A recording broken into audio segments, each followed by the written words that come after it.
माना जाता है कि भूत प्रेत ये जो एंटिटीज होती हैं ये अपने होने का वजूद ज़्यादातर रात में देती हैं।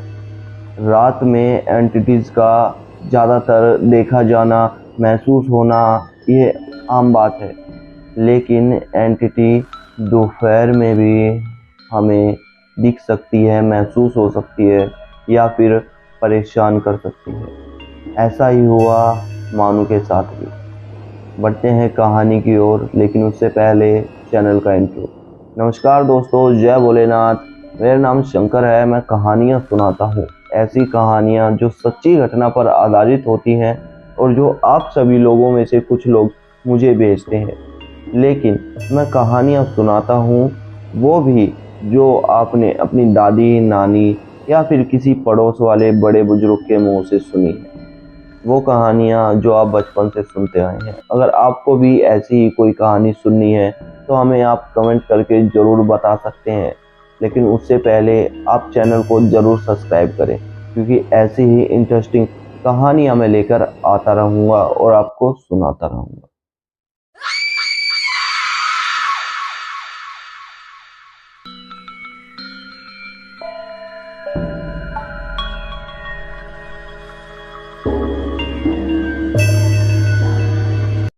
कहानी एक मिडिल क्लास फैमिली की है, जिसके अंदर एक माँ, दो बेटियाँ, एक छोटा सा बेटा और उनके पिता हैं।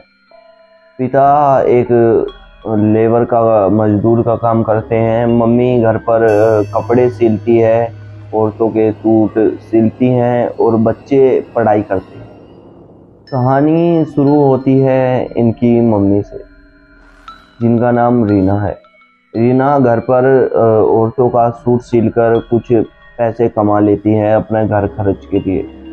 बंसी, जिनका नाम है, वो अपने घर चलाने के लिए पास ही के घर बन रहा हो वहाँ पर मजदूरी करते हैं। नहीं तो कहीं पर भी जाके कुछ ना कुछ 500-700 की दिहाड़ी रोज बनाकर अपने घर ले आते हैं।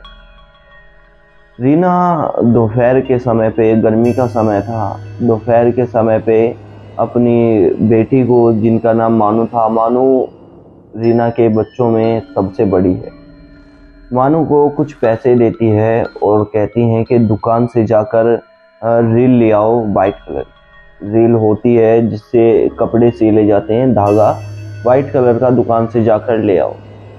अभी रीना के पास इतना बजट नहीं है कि वो पूरा रीलों का डब्बा लेकर अपने पास रख ले, इसीलिए जिस भी रंग की रील चाहिए होती है वो दुकान से मंगा लेती है।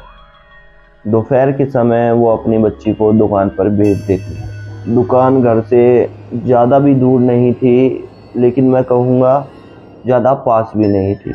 जो मुझे बताया गया उसके हिसाब से मैं कहूँ तो करीब 30 मीटर या 40 मीटर के आसपास दुकान थी।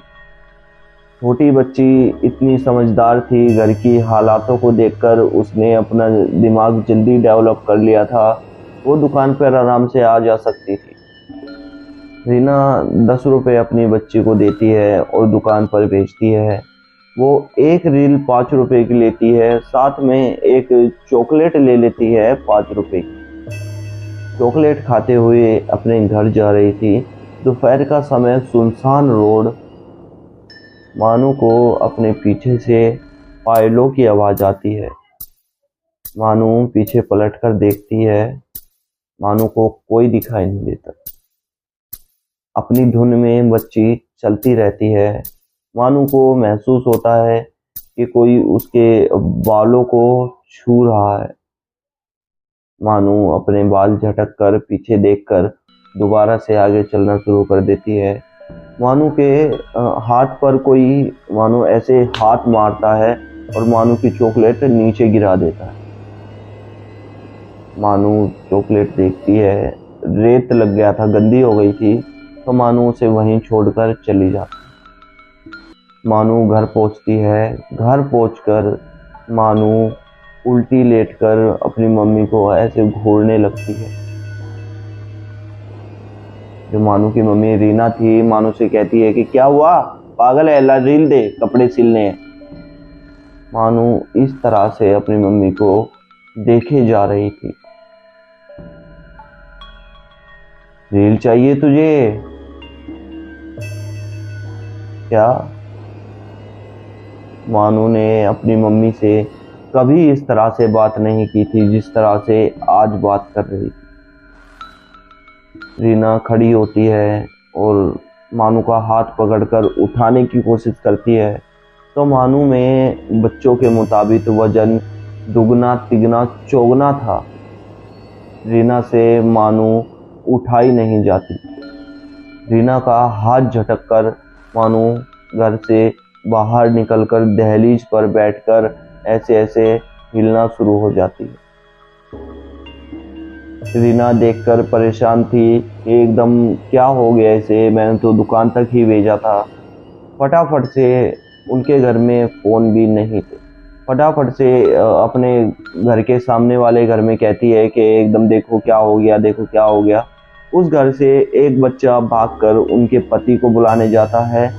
उस घर की जो औरत थी वो मानू को पकड़कर भगवानों का नाम लेने लगती है, कुछ बोलने लगती है। जो सामने वाला घर था उसमें फ़ोन भी था, फ़ोन में हनुमान चालीसा चला देते हैं। लेकिन मानू इस तरह से हिल रही थी और जैसे ही हनुमान चालीसा शुरू होती है, मानू उस फ़ोन को उठाकर ज़मीन पर पटक देती है, तोड़ देती है। अब वो सामने वाली औरत भी और मानू की मम्मी भी ये समझ गई थी कि ये कोई एंटिटी है। बंसी थोड़ी ही दूर काम कर रहा था, किसी के घर पे घर बन रहा था जहाँ, वहाँ से भागा हुआ आता है, अपनी बच्ची को देखता है, सीधा अपनी गोद में उठाकर पास वाले मंदिर में ले जाकर पंडित के सामने रख देता है।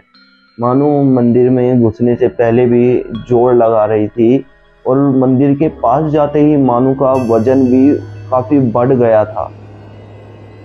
बंसी किसी न किसी तरह से मानू को मंदिर के अंदर ले जाता है।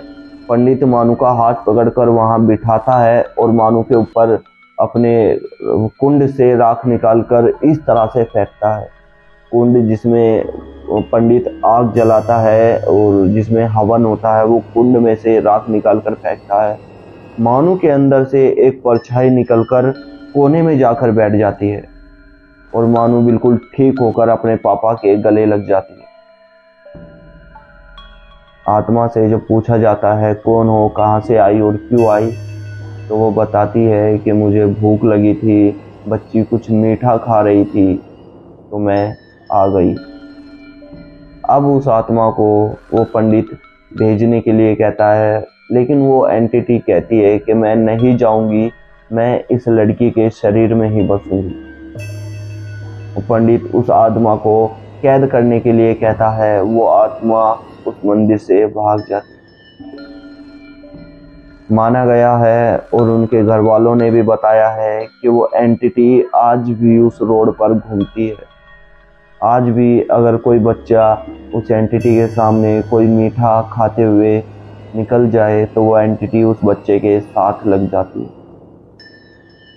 आज की कहानी में इतना ही। कैसी लगी कहानी हमें ज़रूर बताइएगा। मैंने आपसे वीडियो में पहले भी कहा था, अब भी कहता हूँ, चैनल को ज़रूर सब्सक्राइब कर लो यार। चैनल को सब्सक्राइब कर लोगे तभी तो हमें मोटिवेशन मिलेगा और वीडियोस बनाने का।